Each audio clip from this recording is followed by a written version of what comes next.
ഇവിടെയാണെങ്കിൽ ഈ ഒരു പട്ടാളക്കാരൻ അവിടെ ഉണ്ടായിരുന്ന തടവുകാരന് മുമ്പ് വെച്ചൊരു ആപ്പിൾ കഴിക്കുകയാണ്. ഇത് കണ്ട തടവുകാരനാണെങ്കിൽ ഒരു ഗ്രനേഡ് എടുത്ത് കഴിക്കുന്ന പോലെ ആളുടെ മുമ്പിട്ട് ആക്ഷൻ. അത് ഇഷ്ടപ്പെടാത്ത പട്ടാളക്കാരനാണെങ്കിൽ ആളുടെ വയറ്റിനോട്ട് കുത്തിവെച്ച് കൊടുക്കുകയാണ്. ആ സമയം പട്ടാളക്കാരന്റെ വായിൽ നിന്ന് ജർമ്മൻ ലോക്കറ്റിലെ മാല പുറത്തേക്ക് വരികയാണ്. കുറച്ച് കഴിഞ്ഞ് അടുത്തുണ്ടായിരുന്ന പട്ടാളക്കാരന്റെ വാച്ച് അൽറാം അടിക്കുന്ന കേട്ട് ആള് തപ്പുമ്പോൾ ആളുടെ കയ്യിൽ അത് ഉണ്ടായിരുന്നില്ല. അതും ആ പട്ടാളക്കാരൻ നൈസായിട്ട് അടിച്ചു മാറ്റിയിട്ടുണ്ടായിരുന്നു. ഇതൊക്കെ കണ്ട മറ്റു പട്ടാളക്കാരാണ് ചിരിക്കുന്നുണ്ടായിരുന്നു. അടുത്തുള്ള പട്ടാളക്കാരൻ മേടിക്കാൻ പോയപ്പോൾ ആ തടവുകാരൻ നൈസ് ട്രിക്കിൽ ആളുടെ പോക്കറ്റിലേക്ക് തന്നെ വാച്ച് തിരിച്ചു വെച്ചിട്ടുണ്ടായിരുന്നു. ആളുടെ ഈ കോമാളിത്തരൊക്കെ കണ്ട് അവിടെ ഉണ്ടായിരുന്ന പട്ടാളക്കാരൊക്കെ ചിരിക്കുന്നുണ്ടായിരുന്നു.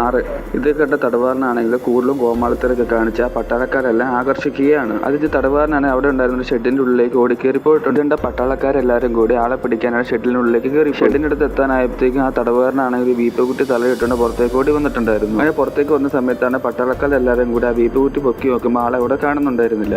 അതുകൊണ്ട് തന്നെ പട്ടാളക്കാരനെ അവിടെ ഉണ്ടായിരുന്ന എല്ലാ സ്ഥലവും അരിച്ചു പറക്കുന്നുണ്ടായിരുന്നു. എന്നിട്ട് ആളെ കിട്ടിയിട്ടുണ്ടായിരുന്നില്ല. എന്നിട്ട് സൗണ്ട് കേട്ട് പട്ടാളക്കാരെല്ലാം മുകളിലേക്ക് നോക്കിയപ്പോഴാണ് ആ തടവുകാരൻ ഷെഡിന്റെ മുകളിൽ നിന്ന് കോമാളിത്തരം കാണിക്കുന്നുണ്ടായിരുന്നു. ഇതുകൊണ്ട് ഓഫീസറാണ് പട്ടാളക്കാരനെ താഴോട്ട് ഇറങ്ങി വരാൻ പറഞ്ഞപ്പോൾ ആള് കേട്ടിട്ടുണ്ടായിരുന്നില്ല. അത് കഴിഞ്ഞ് പട്ടാളക്കാരൻ പറയുകയാണ്, നീ താഴോട്ട് വന്നില്ലെങ്കിൽ ഈ തൂക്കാറിട്ട കൊച്ചിനെ ഞാനിപ്പം കൊല്ലുമെന്ന് പറയുകയാണ്. അത് കേട്ട തടവ് പുള്ളിയാണെങ്കിൽ ആ ഷെഡിന് മുകളിൽ നിന്ന് താഴോട്ടേക്ക് നേരെ ചാടുകയാണ്. ആള് മരിച്ചു എന്ന് അറിയാനാണ് അവിടെ ഉണ്ടായിരുന്ന പട്ടാളക്കാരെല്ലാം കൂടി അവന്റെ അടുത്തേക്ക് ഓടിച്ചെന്നു. അപ്പത്തേക്ക് കൊല്ലാൻ വേണ്ടി വെച്ചിന് കൊച്ചുങ്ങളെ കാണാനില്ല. അതേസമയം പട്ടാളക്കാരുടെ ശത്രുക്കളാണെങ്കിൽ ഒളിഞ്ഞിരുന്ന് ഇവരെല്ലാം വെടിവെച്ച് വീഴ്ത്തുകയാണ്. ഇത്തം പറഞ്ഞ് കാണിച്ചു വിട്ടെല്ലാം ആണെങ്കിൽ തടവുകാരൻ്റെ ഒരു പ്ലാൻ ആയിരുന്നു. അതിന് തടവ് പുള്ളിയാണെങ്കിൽ എണീറ്റിട്ട് അവസാനം ഉണ്ടായിരുന്ന പട്ടാളക്കാരെ നേരെ കൈ ചൂണ്ടി ആലയം കൊള്ളുകയാണ്.